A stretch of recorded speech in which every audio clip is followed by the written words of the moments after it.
विकास विभागाने परस्पर प्रमाणपत्र वाटपाच्या प्रकरणामध्ये मुख्यमंत्री फडणवीसांचे उच्चस्तरीय अधिकाऱ्यांकडून चौकशीचे आदेश. निर्णयाला मुख्यमंत्री फडणवीसांकडून स्थगिती.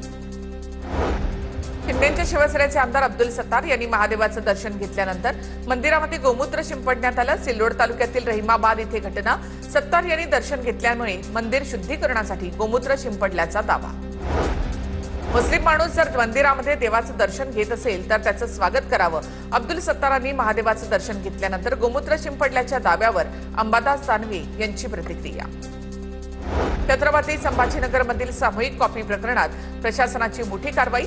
कन्नडच्या जैतापूरमधल्या शाळेमधील एकूण 24 जणांवर गुन्हे दाखल. सामूहिक कॉपी प्रकरणामध्ये संबंधितांवर निलंबनाची कारवाई सुरू. बीडच्या पाडळसिंगी परीक्षा केंद्रावर विद्यार्थ्यांना कॉपी पुरवल्याचा व्हिडिओ. परीक्षा केंद्रावरील कॉपीचे कागद कर्मचाऱ्यांनी खड्ड्यात टाकले. तरुणांकडून विद्यार्थ्यांना कॉपी पुरवल्याचा व्हिडिओ समोर. राज्य सरकारने नोकरीचं आश्वासन दिलं, मात्र प्रस्तावाला मंत्रालयामधून मंजुरी नाही. गेल्या काही दिवसांपासून आम्ही आर्थिक अडचणींचा सामना करतोय. पहलगाम हल्ल्यातील मृत संतोष जगदाळे यांच्या कन्येनं व्यथा मांडली आहे.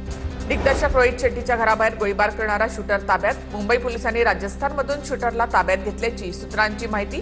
गोळीबार प्रकरणामध्ये आतापर्यंत 4 आरोपी ताब्यात.